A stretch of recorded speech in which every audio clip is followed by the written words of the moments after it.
Hello everybody, this is Money Mom. Welcome back to the channel. Today I wanted to talk to you guys about the best and worst financial advice I've ever received. Let's get started and talk about it. And I'm going to start with the worst financial advice I've received. Number one, you don't need to have a credit rating. You can pay cash for everything.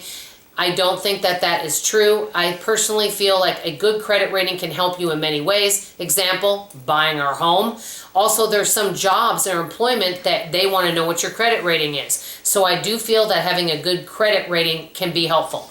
Number two, you should always carry some kind of debt on your credit card in order to build a credit rating. I definitely do not believe in that. Now, many of you may wonder, well, Money Mom, since your family's debt-free, how do you keep getting, your credit rating to stay where it is? What we do is we put some of our bills on the credit card and pay them off each and every month in full.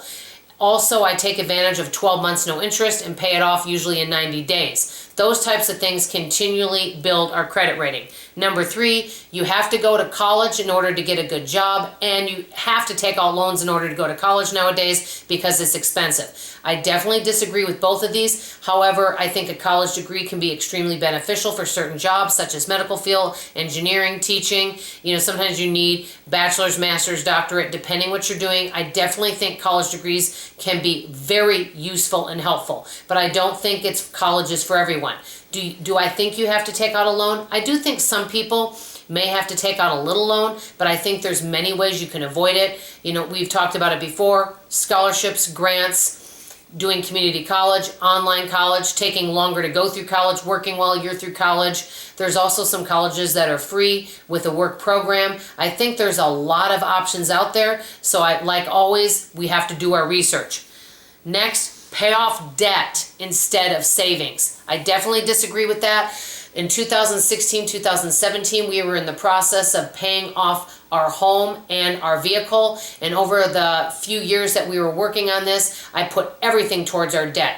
I wish I wouldn't have done that because our savings was super low and I felt a lot of anxiety and stress about that. And if we really had a real emergency, we would have had to go back into debt again because we only had $1,000 in our savings. If somebody wants to become debt-free, I still think it's smart to at least be putting something in savings each and every month for some type of home and car repairs, just to have a little bit of a cushion.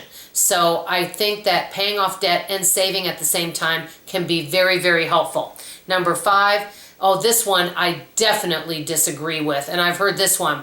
While you're paying off debt, drive a beater car. So drive a car that, just basically you can pay cash for and maybe just get you around. Well, if you lived in a big city like I do, Dallas, Texas, and it's 110 degrees outside and you don't have air conditioning in that car, and in the middle of the freeway that car stops, and there's, you've got traffic all around you, it's 110 outside, and you have no way to get that car over to the side of the road, that is not a good thing. So I don't believe in buying a beater car. Now, if someone lives in a teeny tiny town where they don't do a lot of driving and they could maybe even walk places, yes, maybe. But if you live in a big city, personally, I don't think a beater car is a good thing.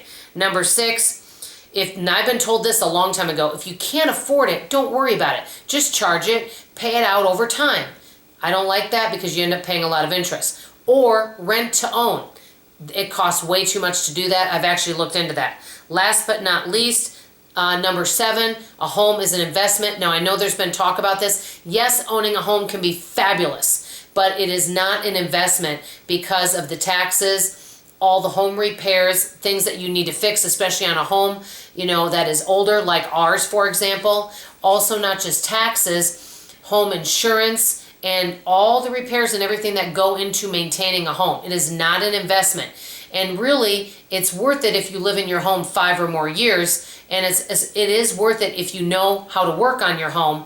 But I think people have to weigh pros and cons. Is it cheaper to own a home? I think in many cases, yes, it is, but it depends on many factors. Now, let me get into, I think, what I feel is good financial advice. Number one, I used to think it was okay to have 90 days of your bills or your expenses and savings. I no longer think that. I've been told by several people, have 1 year of your bills and savings. Maybe not quite your income, but at least your bills. Have 1 year of that in savings so that if there's a loss of income, you've at least got some months that can buy you while you're looking for something else, or let's say you get something part-time. You might not live completely off that savings, but you might need to dig into it a little bit.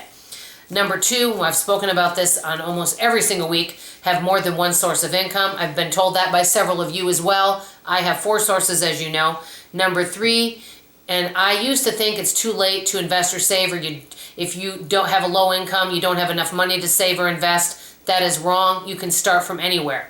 Number 4, reallocate your budget every month. Just because you set a budget, guess what? You can reallocate it every month. You can tweak it. You can make changes. If something isn't working for you in any area of your budget, you can change it. And sometimes you may have all these financial goals, but maybe you lose your job. So you got to take a step back and reevaluate and reassess. Constantly reassess and reevaluate and reallocate your budget. Number 5, this is something I started this year. Automate your savings. One of my sources of incomes goes directly into a high interest savings account. I don't even see it. Yes, I call to make sure it's in the account, but it's just automatically done for me, so I'm saving every month. Number 6, people used to say live within your means. The new one is live below your means. There was a guy I used to date. He was a physicist. Gosh, at that time, this is in the late 80s, he made over $50,000 a year back then. He could live off about $18,000 of it, and he invested the rest and was able to retire early. Number 7, have a will and keep it updated. So these are just some of the worst and best advice. I know I still have a lot to learn. I want to hear from you. What's some of the best financial advice you've ever gotten? What's some of the worst financial advice you've ever gotten? I always love to hear from you, so please put it in the comments below. That's all for now. This is Money Mom signing off, and as always, I love you. Bye-bye.